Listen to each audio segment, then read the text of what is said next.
katanya orang, terus kalau imam sudah begitu kita orang ya apa? Kalau beliau saja belum pernah murni dikarenakan Allah, walaupun bahasanya kita nggak tahu apa maknanya, tapi para irfan akhirnya pidato nerangkan itu, walaupun anda tidak paham intinya apa. Tapi sekedar kejutan, kita ini suka kejutan. Ala kulli hal.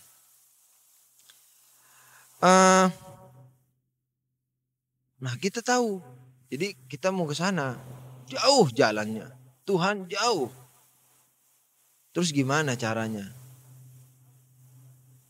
Sementara kita tahu, baik dari ayat, baik dari akal, baik dari apapun juga hadis atau sejarah, ada figur-figur yang luar biasa, yang merupakan juru kunci katakanlah, daripada sumber telaga cahaya ilahi itu.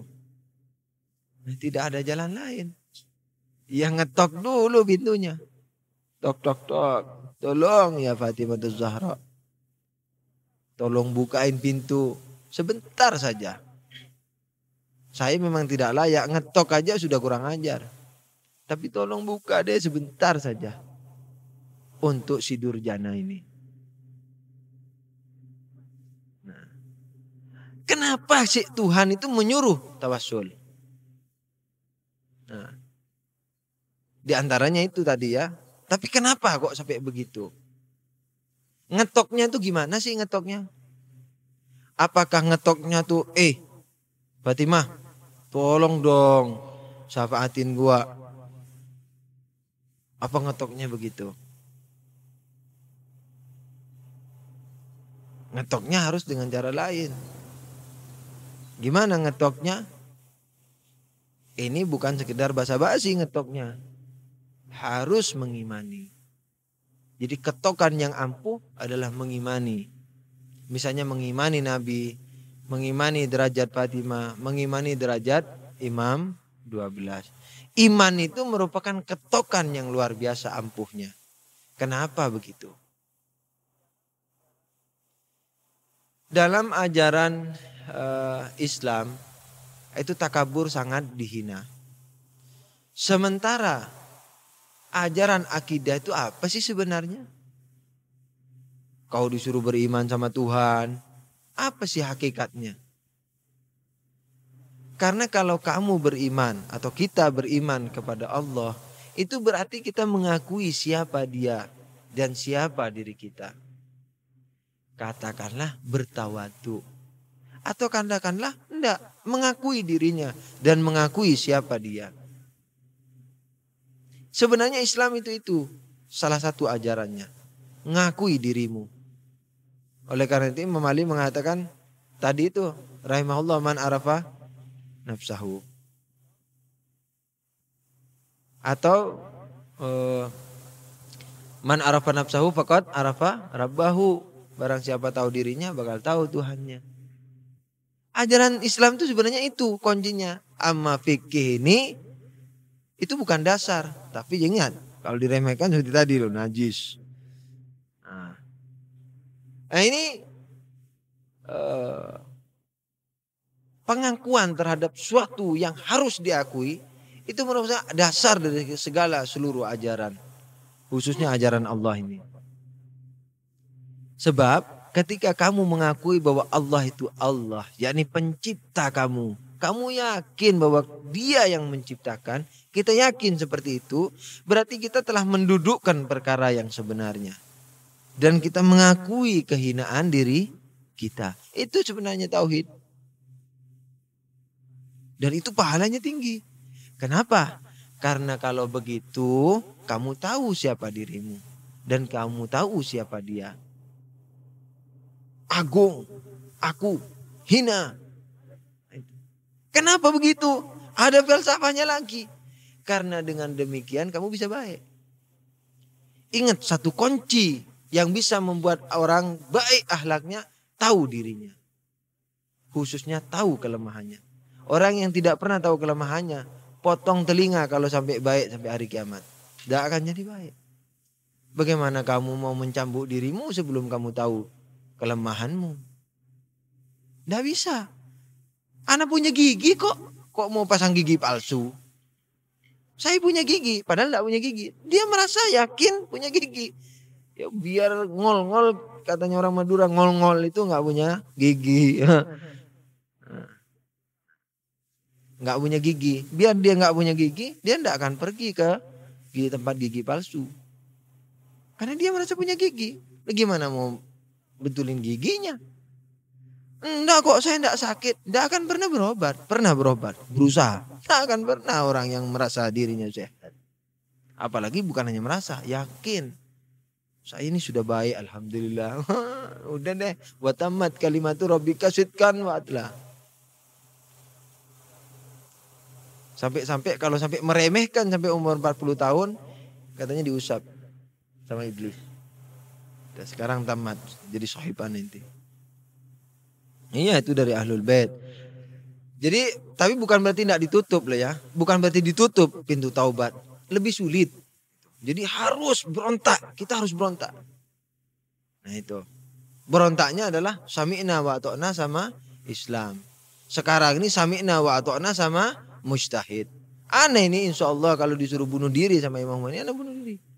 Ana yakin itu yang jalan terbaik bagi ana.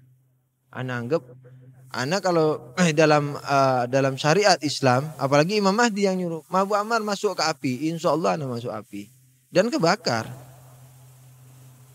Perasaan enggak tahu nanti kalau sudah diuji betulan. Ini dak-dikduk ini, ya Allah. Mudah-mudahan ya Imam jangan uji dulu kalau belum kuat. Tapi kepinginnya begitu. Nah, iya, sebab anak yang imam kita lebih afdal dari sekedar Nabi Khidir.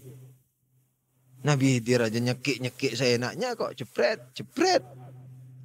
Imam kita lebih tinggi dari semua. Kecuali Rasulullah SAW saja. Kita telah bahas itu ya dalam bab imamah. Ketinggian imam 12. Tapi semampu kita. Kita ini taunya apa sih? Kalau kita bisa menebak imam bayang-bayangnya aja itu sudah luar biasa. Maka itu pembahasan ilmiah semacam ini jangan diremehkan. Tapi jangan dianggap segala-galanya. Kita sudah bahas filsafat. Filsafat tidak ada apa-apanya. Harus diamalkan. Baru jadi filsafat yang sebenarnya. Tapi tidak filsafat. Juga dum-hurdum. Jadi kamu bertauhidnya kocar-kacir. Kalau tidak dengan pelajaran yang sistematis, yang aklis. Waduh, aklis nggak pernah dipakai. Aklis Anda bikin sendiri deh. Akal bersifat akal, maksudnya bersifat filosofis. Jadi orang yang anti filosofis dia akidahnya bakal berantakan. Orang yang filosofis saja dia hanya menghayal sudah jadi muwahhid yang sebenarnya, padahal dia tidak muwahhid. Karena orang yang tahu adalah yang beramal. Kata Imam Ali apa? Orang tahu tidak beramal tidak tahu. Kalau dulu masih enak orang tahu tidak beramal. Alim bila amal kasyajar bila samar. Ya, masih enak. Alim bila amal kayak pohon tanpa buah. Tapi Imam Ali mengatakan alim tanpa amal dia tidak alim. Jadi dia nggak tahu. Saya tahu ini manfaatnya besar. Loh kok dibuang? Ya berarti kamu nggak tahu. Nah, kembali kepada masalah mengakui diri kita dan mengakui Tuhan. Itu manfaatnya itu. Kalau kamu sudah tahu, kamu akan bentuk dirimu. Akan memacu. Jadi Allah itu sadarlah kamu. Aku Tuhanmu. Sadar. Aku Tuhanmu. Itu bukan untuk diaku. Aku. Sampai-sampai ada doa dari Ahlul Bait. Kurang lebih bunyinya begini. Ya Allah, engkau panggil aku seakan engkau membutuhkan aku. Padahal aku yang membutuhkanmu. Nah itu. Jadi kalau Tuhan ayo aku sebagai kan di ajaran tauhid kan gitu, akuilah aku Tuhanmu. Sampai diancam kalau nggak ngaku nanti tak lebokno neraka. Nah, sampai gitu. Apa sih untuk apa? Untuk Tuhan tidak perlu. Kesaksian kita sama sekali. Ahlul Bait aja bayang-bayangnya belum tentu, apalagi Tuhan. Maka itu Tuhan perlu bersaksi syahidallahu annahu la ilaha illa huwa. Sebab kesaksian kita bukan kesaksian yahanu kesaksian. Tapi harus dilakukan. Makanya jangan mentang-mentang kita mengerti Tuhan. Di syahadah kita itu bukan syahadah yang sebenarnya. Sekedar syahadah taklifi. Sekedar syahadah yang diwajibkan untuk mengakui siapa dirimu. Udah. Siapa Tuhanmu tidak bakal tahu. Pokoknya Tuhan wah hebat. Hebatnya kayak apa nggak bisa dibayangin. Itu, maka itu Oh benar deh, tidak ada Tuhan kecuali Allah. Itu kecil, tidak akan semestinya, bukan syahadah yang sesungguhnya. Dan tidak mungkin kecuali Allah sendiri. Maka itu kalau kita baca Quran, Allah bersaksi tidak ada Tuhan kecuali Dia. Apa ini kok Dia bersaksi sama dirinya sendiri? Sebab yang lain tidak mungkin kesaksiannya. Itu kesaksian ya sekedar supaya kamu ngerti siapa dirimu. Udah itu. Nah tujuannya apa? Sebab kalau kamu ngerti siapa dirimu, kamu akan membenahi dirimu. Falsafah itu ahlaknya tadi yang terhebat. Kunci perubahan ahlak terhebat mengerti dirinya. Nah itu. Nah sekarang kita kembali kepada tawasul. Kalau kita mengerti terhadap diri kita, ya kan, tentu akan kita, kalau kita bertawasul dengan katakanlah Rasulullah atau Imam 12, berarti kita mengakui kehebatan mereka. Dan kita mengakui kenistaan kita. Nah ketika kita mengakui kenistaan kita, ada efek positifnya dalam kehidupan kita. Yaitu kita akan membenahi diri. Jadi tawasul itu bukan hanya bersifat bukan hanya bersifat non empiris apa empiris, nanti kebalik-balik. Bukan hanya bersifat batini, tetapi juga bersifat lahiriah. Jadi tawasul itu membuat dampak bagi kehidupan sosial masyarakat.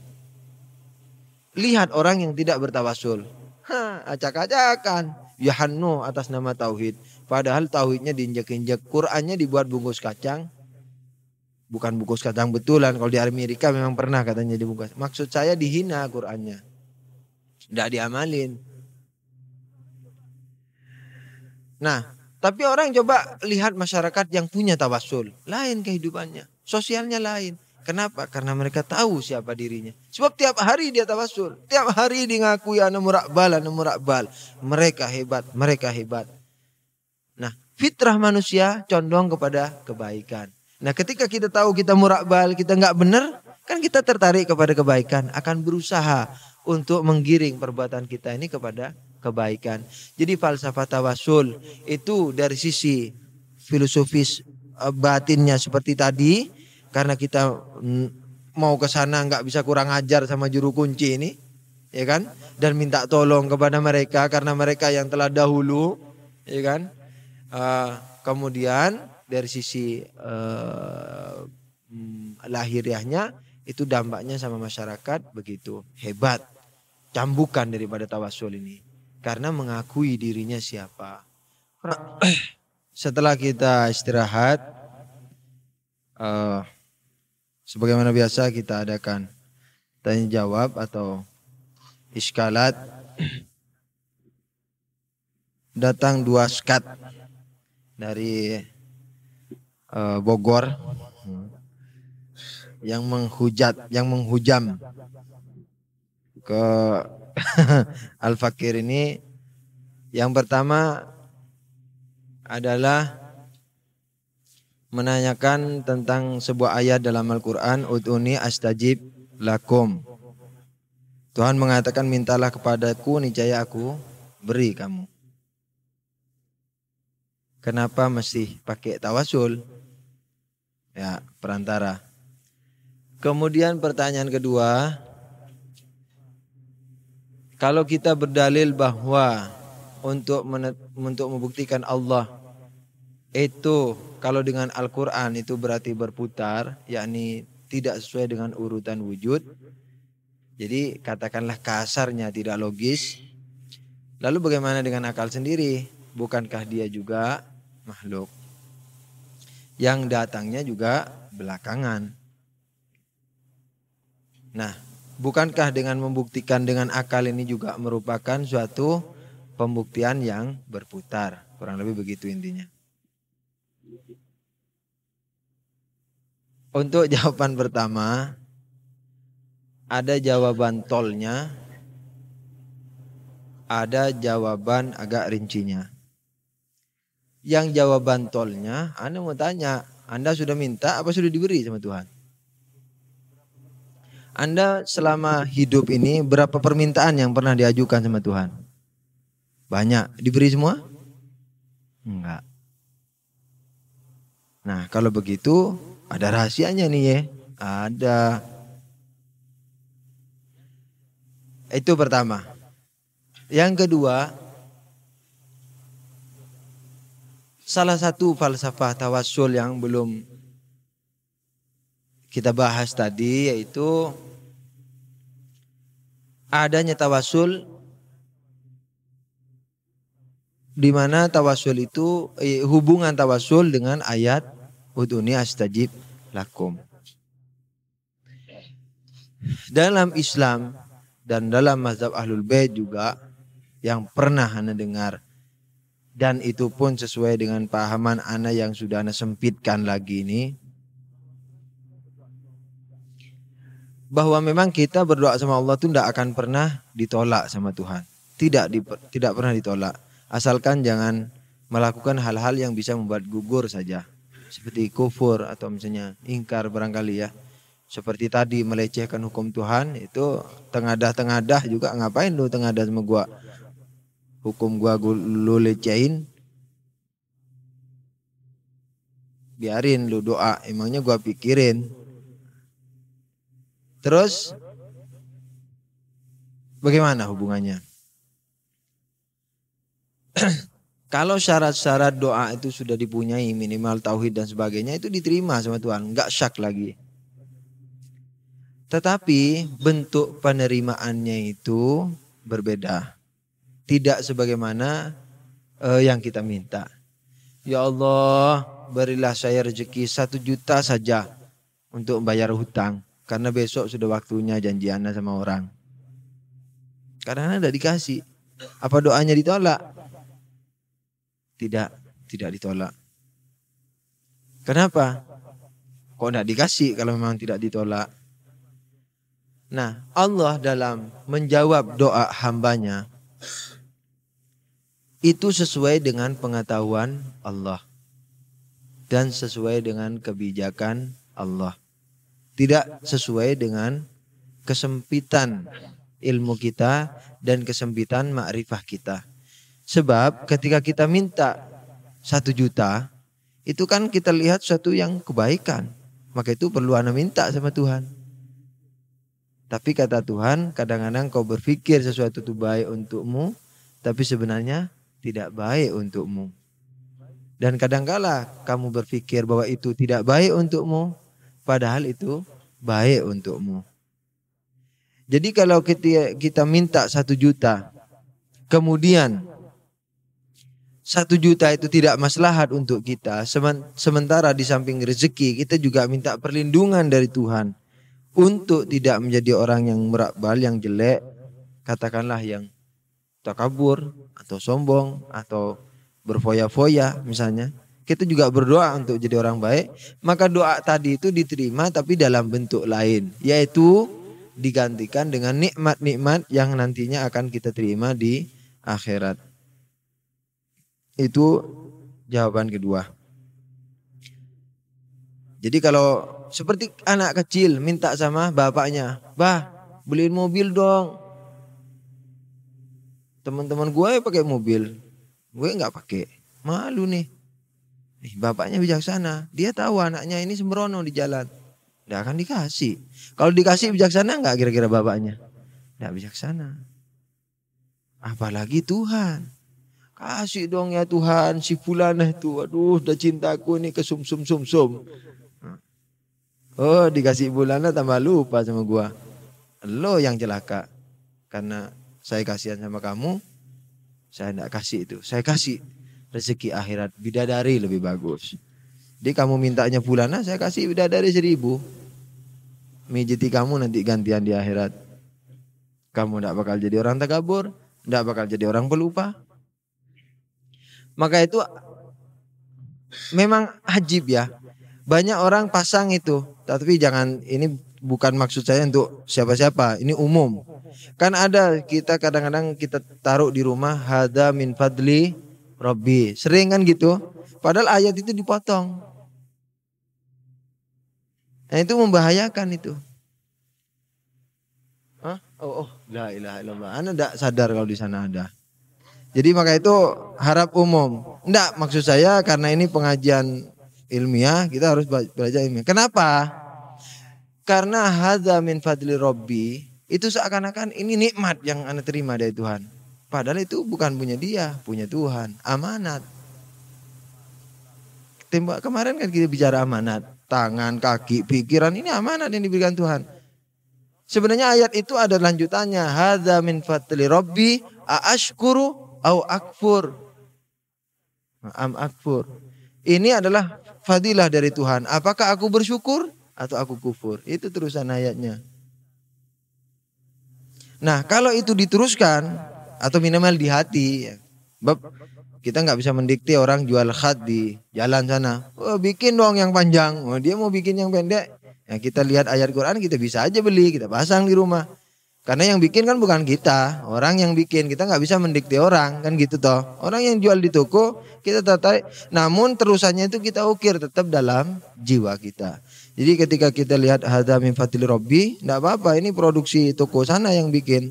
Ana mau terusin ayatnya. Ashkur am akfur. Saya bersyukur atau saya kufur. Shallu ala nabi. Allahumma shalli ala Muhammad wa ali Muhammad. Oke. Ya. Kalau mau minta tolnya lagi boleh. Karena apa saya bilang? Keimanan Anda kepada Ahlul Bait itu merupakan ketokan yang terhebat. Kamu beriman demi Ali, demi Ali. Tidak berimam kepada imamahnya Imam Ali.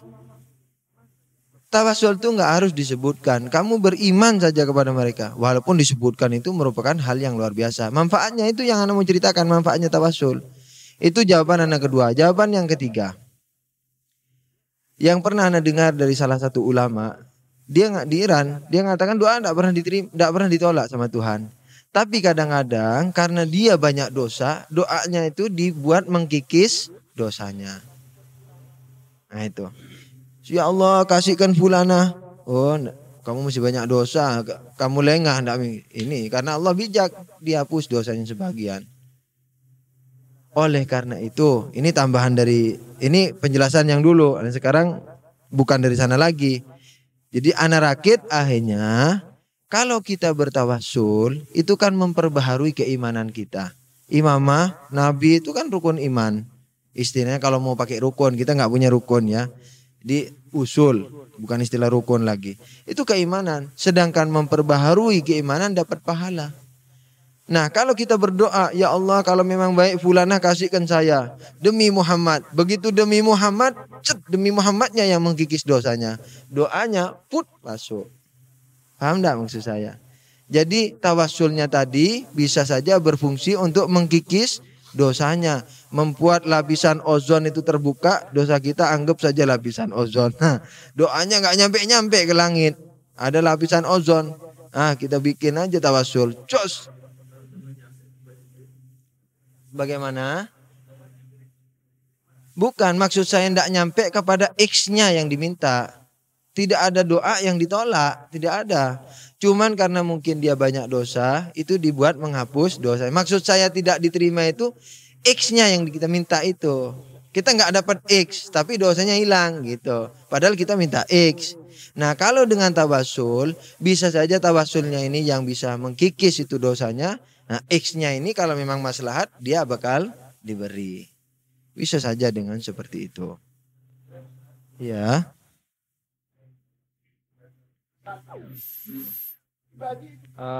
Ana mau teruskan dulu ya, takut hilang soalnya. Ntar kalau kabur repot nyarinya. Shallu ala nabi, Allahumma shalli ala Muhammad wa ali Muhammad. Tetapi jelas, ya saya tadi kan mengatakan bahwa boleh kita tidak bertawasul. Cuman orang-orang yang anti kepada tawasul mungkin gugur doanya. Jadi dalam menafsirkan ayat seperti utuni astajib lakum itu jangan serta-merta seperti itu. Seperti di surga juga. Kamu minta apa saja dikasih. Kan gitu toh di surga. Boleh enggak nanti saya minta misalnya ya Tuhan itu bidadari tetangga saya itu lebih bagus. Oh, saya minta tuh dia semua. Atau saya minta ya Tuhan jangan kasih dia apa-apa. Bisa enggak diterima? Enggak. Jadi dalam menafsir ayat itu jangan terus karena utuni astajib terima. Sekarang kalau orang anti Nabi, anti kepada imam, dia tahu imam itu benar. Hatinya mengatakan, tuh dia anti, bisa diterima doanya? Nggak akan diterima. Orang teriak-teriak di dekat Nabi aja amalnya gugur kok. Biar dia doa sampai dainya hitam gugur. teriak-teriak di depan Nabi, di dekat Nabi, omongannya lebih keras dari Nabi, itu bisa gugur amalnya. Jadi dalam Islam ini ada namanya sistem gugur. Yang anak katakan boleh tidak bertawasul itu kalau orang mengimani tawasul itu. Percaya dengan adanya itu, percaya tentang kebenarannya. Tidak antipati. Kalau dia meremehkan tawasul antipati, barangkali tidak diterima. Karena apa? Karena dia menghina Sang Yang Maha Wenangnya, yakni yang telah memberikan aturan-aturan atau minimal cara-cara. Sampai di Quran ada ayatnya. Wabtagu alaihil wasilah. Jadi peganglah perantara itu. Nah, cuman wabtagu alaihil wasilah. Jadi ya itu. Jadi coba ya, shallu ala nabi. Allahumma shalli ala Muhammad wa ali Muhammad. Nah, kalau dia karena backgroundnya pertanyaannya ini adalah orang yang memang anti tawassul, kita akan mengatakan kepada dia, apakah memelihara syiar Allah itu tidak disukai oleh Allah? Kalau dia katakan disukai, nah ini adalah syiar Allah. Kamu sebut Nabi Muhammad 10 kali kamu dapat pahala. Itu syiar Allah. Kamu bilang di mana saja tentang Nabi Muhammad, fadilahnya, itu adalah merupakan satu syiar Allah dan itu merupakan pekerjaan yang disukai Allah. Allah sendiri istilahnya begitu besar mempromosikan nabinya. Dalam artian menceritakan kedudukannya sampai kita diwajibkan salawat, ya kan?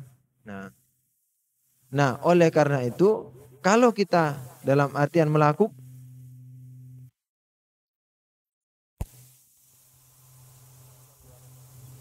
Sallu ala Nabi. Allahumma sholli ala Muhammad wa ali Muhammad.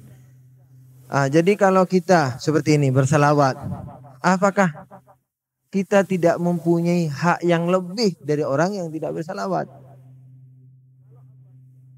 Kalau Allah itu adil, pastilah dia akan melebihkan orang yang berbuat lebih. Dan akan tidak lebihkan orang yang berbuat tidak lebih. Kan gitu. Nah kalau kita telah bersyiar kepada Allah dan melakukan perbuatan ekstra lebih, maka sudah layak dan logis kalau Allah lebih memperhatikan doanya. Karena dilakukan untuk keberhasilan doanya. Dan falsafahnya seperti tadi itu. Karena kita tahu kedudukan seseorang dan kita tahu kepada diri kita, kita akan mustami pada mereka. Itu falsafah sosialnya. Dan kita akan berkarakter sebagaimana mereka. Berusaha sebenarnya. Karena ideal tokoh ideal kita mereka. Nah, itu efek sosialnya. Karena dia tidak beriman barangkali ya. Dia montok yang casplangnya gitu. Mengakui aulia Allah itu menurut syiar enggak? Ya, kalau dia bilang syiar, layakkah Allah, apa tidak layakkah kalau kita melakukan syiar sebelum berdoa, kemudian doa itu lebih diperhatikan Allah? Nah, mesti jawabannya layak kalau dia masih punya akal yang sedikit waras, ya kan? Kecuali kalau enggak, ya kalau enggak ya sudah repot, ya sudah tawak, ya kan? Lakum a'malukum walana a'maluna ala kulli hal. Ada tambahan dari dua hadirin. Yang pertama adalah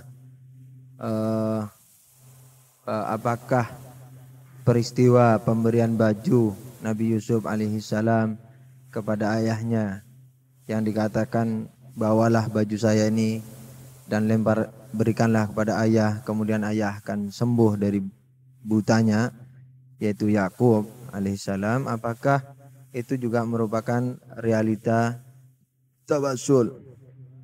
Kemudian yang kedua, jawaban cesplengnya barangkali Anda bisa memberikan pandangan bahwa itu memang salah satu daripada realita tawassul walaupun dalam bentuk lain dengan tawassul kita. Ala kulli hal. Kemudian ada tambahan lagi bahwa hendaknya tawassul itu pada awalnya itu dengan amal-amal baik dan itu merupakan cara terbaik, merupakan satu cara yang terbaik sehingga doa kita menjadi lebih mustajab. Ini Ana terpaksa harus memberikan tanggapan sedikit. Masalahnya gini, kalau nanti di debat lagi sebenarnya itu bukan jawaban mukne, bukan jawaban yang filosofi, sehingga masih bisa dikejar. Nanti apakah orang Allah nggak tahu kalau dia pernah berbuat baik seperti itu? Kenapa mesti diungkit-ungkit? Ya Tuhan, saya dulu pernah gitu. Tuhan kan lebih tahu. Kalau memang perbuatannya itu mampu menggeser batu, dia akan digeser tanpa diminta. Ya Tuhan, saya dulu pernah begini berbuat baik. Kalau itu memang baik, kalau memang itu baik, dengan perbuatan itu tolong bukakan ini batu yang yang menutup gua, terbuka sedikit. Kalau dulu itu perbuatan baik, katanya yang satunya, misalnya dulu saya pernah jaga ibunya, kemudian dan bagaimana kisahnya walhasil tadi tidak bisa saya ulang karena panjang. Kemudian kalau itu memang baik, tolong geser ini batu, digeser. Nah, tapi pengiskal, jadi orang yang tidak beriman kepada tawasul ini, itu dia akan mengatakan apakah Tuhan itu tidak tahu kalau itu memang perbuatan baik. Bentar dulu. Kalau memang Tuhan tahu, kenapa mesti diminta, ya kan? Jadi menurut Ahmad Ana tetap jawaban filosofinya seperti tadi itu, dan itu bisa diterima, itu kejadian bisa diterima, tapi bukan itu sebabnya. Yaitu ketika Anda mengakui suatu kebaikan, yakni syiar Allah, apakah itu imam, apakah itu rasul, apakah itu Al-Quran, apakah itu darah syuhada, apa saja. Azan, masjid, Ka'bah itu bisa dijadikan tawasul yang membuat syiar Allah. Nah, kenapa begitu? Karena falsafahnya seperti tadi.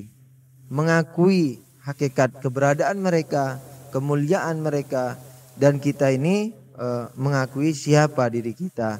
Nah, dengan mengakui adanya kemuliaan makhluk-makhluk Tuhan itu berarti ihtiram sama penciptanya. Sampai dikatakan, kan kita ada kebudayaan ya, bahwa kalau Anda berbuat baik, kemudian yang Anda buat baik itu berterima kasih kepada Anda. Lalu Anda bilang kan, la syukra ala wajib. Tidak usah bersyukur terhadap sesuatu yang wajib. Kalau di Syiah enggak. Diam saja, terima kasih ya. Oh ya, terima kasih kembali. Kenapa? Karena ada hadis dari Imam Shadiq, man la yashkurul makhluk, la yashkurul khaliq. Barang siapa yang tidak berterima kasih kepada makhluk, berarti dia nggak berterima kasih sama pencipta makhluk itu. Nah gitu. Jadi kalau kita berterima kasih sama makhluk bukan berarti syirik. Karena kita juga berarti berterima kasih sama pembuat makhluk ini. Gitu. Nah, bertawasul juga begitu. Ketika kita menyebut makhluk-makhluk mulia, begitu kita ihtiram sama dia, hormat sama makhluk ini, berarti kita hormat kepada penciptanya. Dan itu kalau dari Rasulullah itu merupakan unsur keimanan, tajdidul iman namanya, memperbaharui iman dan itu dapat pahala. Atau syiar-syiar seperti Ka'bah misalnya yang tidak mungkin tidak senilai akidah semacam imam ya, tapi itu merupakan syiar. Kita ihtiram terhadap syiar-syiar Allah dan itu merupakan satu perbuatan baik. Dan layak bagi Tuhan barang siapa menghidupkan syiar-syiar Allah itu akan diperhatikan, doanya bisa. Karena Allah sendiri berfirman dalam Quran, inna sya'airallah, kalau enggak salah begitu, wa may yu'azzim sya'airallah fahiya min taqwal qulub fa innaha min taqwal qulub. Barang siapa yang meninggi-ninggikan syiar Allah, sesungguhnya hal yang demikian itu keluar dari hati yang takwa. Nah, dengan demikian kalau kita membesar-besarkan syiar Allah, berarti kita telah membesar-besarkan, memupuk takwa kita. Apakah tidak layak kalau Allah memperhatikan orang yang takwanya lebih? Atau minimal yang diperbarui lagi. Zikirnya kan tidak cukup sekali, subhanallah. Kita ulang-ulang kok. Kenapa diulang-ulang? Karena diulang-ulang menambah nilainya. Nah sekarang orang bertawasul, diulang lagi syiar. Itu layak untuk mendapatkan perhatian. Falsafahnya tadi, karena ketika Anda mengakui ini, berarti Anda mengakui penciptanya, artinya menghormati penciptanya, tawaduk terhadap, bukan tawaduk ya, kalau tawaduk punya, tapi tawaduk memang enggak punya kita, yang punya dia. Nah, kalau kita sudah akui bahwa dia Allahu Akbar, nah itu merupakan tajdidul iman, memperbarui iman kita dan terus akan memupuk keimanan kita seperti itu. Ala kulli hal, al-kisahnya itu betul, kejadiannya seperti itu. Cuman falsafahnya bukan seperti yang tadi itu. Artinya ada maksud-maksud lain kenapa kita dianjurkan bertawassul. Tentang pertanyaan kedua, shallu ala nabi, Allahumma shalli ala Muhammad wa ali Muhammad.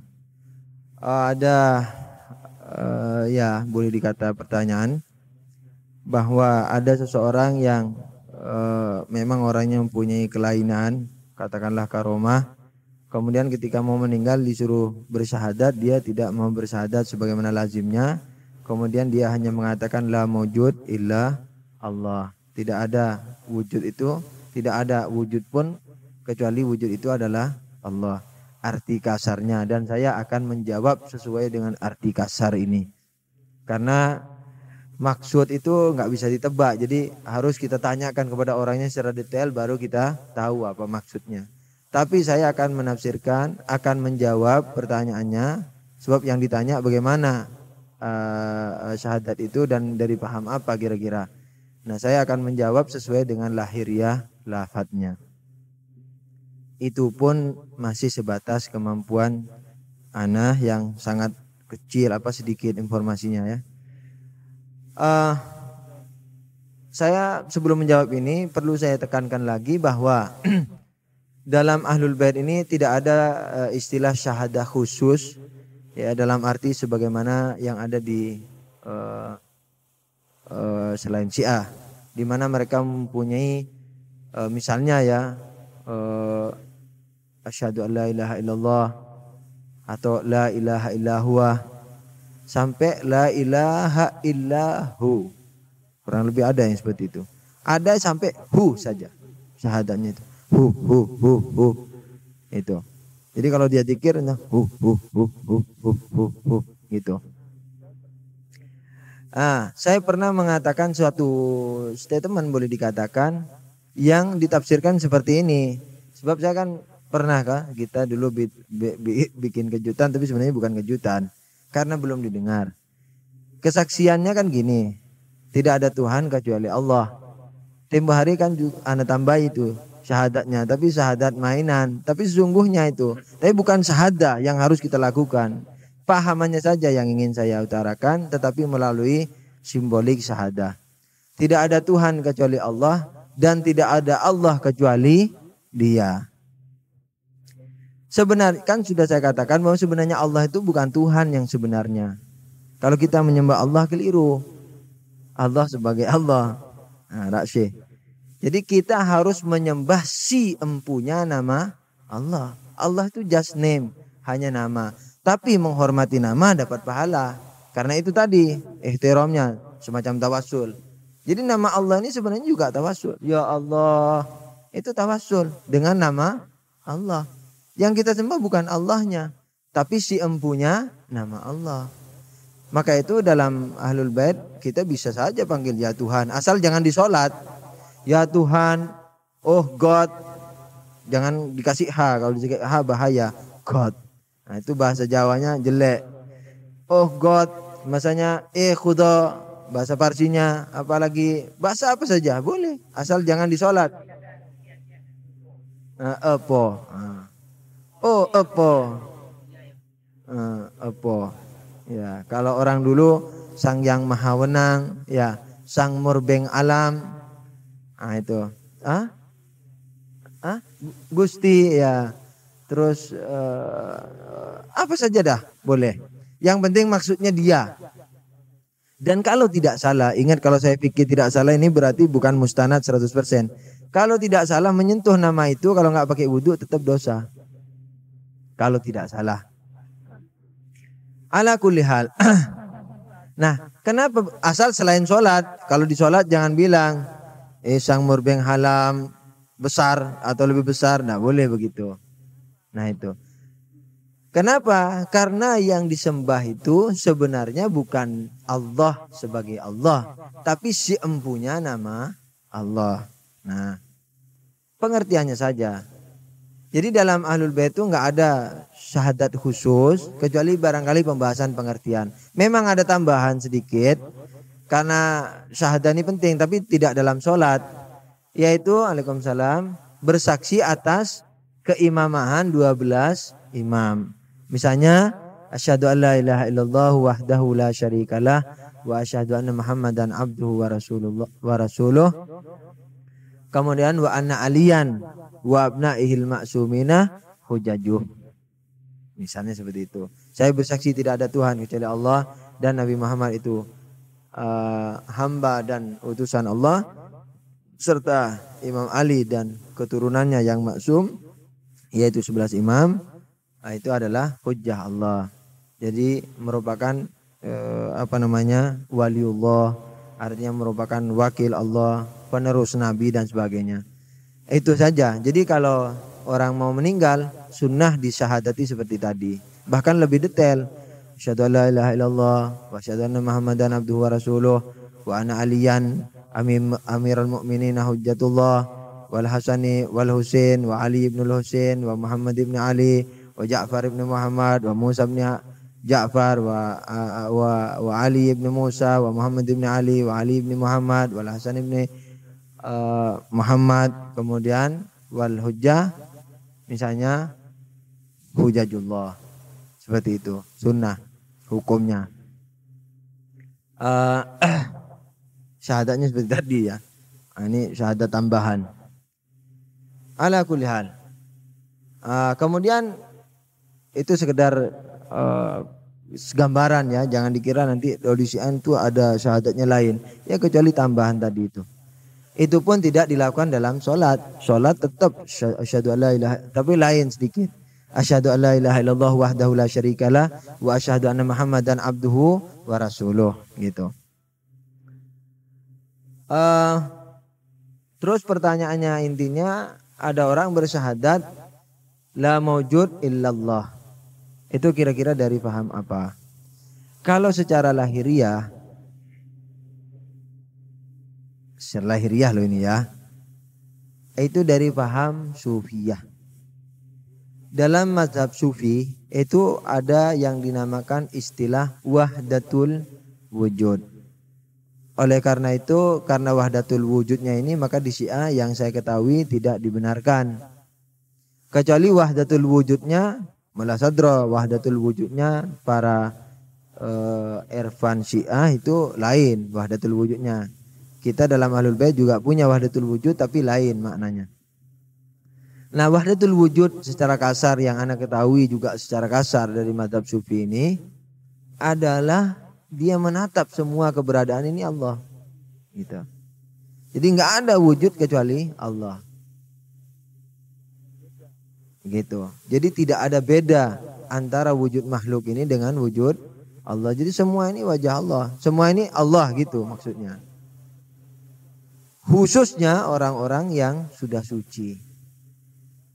Mereka menafsirkan innalillahi wa inna ilaihi raji'un. Kita dari Allah, milik Allah dan kembali ke Allah. Itu mereka simbolikan dengan air laut yang menghantam karang ceder. Ada butiran-butiran yang memisahkan dari air laut kan. Nah, innalillah, sesungguhnya air laut ini yang terpisah tadi ini milik air laut. Wa ilaihi raji'un, dan kepada air laut kembali. Begitu butiran-butiran yang terpisah tadi jatuh ke air laut, masih adakah butiran tadi? Enggak ada, yang ada air laut. Nah, orang katanya dia yang kembali suci kepada Allah kembali itu sudah jadi Allah. Maka itu dikatakan anal haq, anallah. Pernah dulu ada Mantikut Tair kalau nggak salah, buku itu diterjemah. Anda pernah dengar Al-Kisahnya, nggak baca sendiri. Justru Anda dengar dari Mas Batoni dulu masih tahun 80 atau 81. Kita dulu masih di Sunni. Mas Batoni baca Mantikut Tair. Anda masih ingat saja cerita itu. Dalam buku itu dikatakan bahwa ada sekelompok burung yang ingin ketemu sama Ratu Adil. Terus ngajak burung-burung yang lain, yuk kita pergi ke Ratu Adil. Ya khair, pas terbang ini si burung nih. Banyak. Sampai di tengah jalan ada yang lelah. Tuh berhenti. Yang lain bilang, ayo dong sabar sedikit lagi nyampe. Enggak kuat sudah. Nah, yang lain terus gitu. Nanti tengah jalan merodol lagi, berhenti lagi sebagian. Sampai tinggal sedikit. Burungnya itu. Si burung ini terbang terus. Sampai satu saat burungnya ini terkejut. Loh, Kok Ratu Adil itu kok kita? Gitu. Jadi kira-kira begitulah kasarnya. Jadi manusia ini dekat sama Allah. Bagi yang mampu terus, dia sendiri sudah jadi Allah. Gitu. Sehingga mereka mengatakan anal haq. Nah di Ahlul Bait ajaran seperti ini sangat tidak dibenarkan. Karena kalau Allah itu bisa dicapai, berarti Allah terbatas. Oleh karena itu pelajaran akidah itu penting sekali. Rasulullah saja sekarang tidak akan menyampai Allah. Sebab kalau nyampe kepada Allah, berarti Allah terbatas. Ada di suatu titik. Bisa ditempuh oleh makhluknya. Makhluknya terbatas. Kalau bisa ditempuh oleh makhluknya terbatas, berarti dia juga terbatas. Memang kita kembali, tapi nggak mungkin menyatu. Nah, tadi itu disebut ittihad dalam sufiyah. Yang tadi itu, begitu orang mensucikan diri menyatu sama Allah, itu disebut ittihad. Nah, pandangan akidahnya disebut wahdatul wujud. Tadi itu nggak ada beda antara makhluk dan Tuhan. Ala kulli hal kira-kira seperti itu jawabannya. Barangkali perlu ana beritahukan bahwa Tuhan dalam menerima hambanya ini, sekali lagi ya, dalam akidah Syiah yang saya tahu, bahwa tidak semua orang yang keliru itu dihukum sama Allah, tidak. Tetapi sejauh mana dia berusaha dan sejauh mana dia dalam usahanya mencari ilmu itu jujur dalam menilai, dan sejauh mana dia mengamalkan apa yang menurut dia dianggapnya baik, itu yang dijadikan ukuran sama Allah. Jadi bukan salah benarnya. Jadi tidak benar kalau ada orang Syiah mengatakan Sunni itu semuanya direndam di neraka. Salah, itu bukan ajaran Syiah. Cari satu buku kalau ada. Saya beli 1 juta kalau sudah punya uang. Tidak bakalan ketemu. Ya kan? Dan terus sebentar.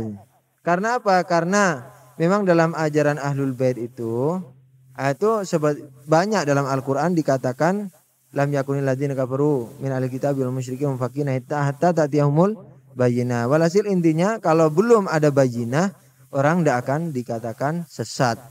Nah, bayyinah itu apa? Penjelasan. Penjelasan itu apa? Yang membuat jelas.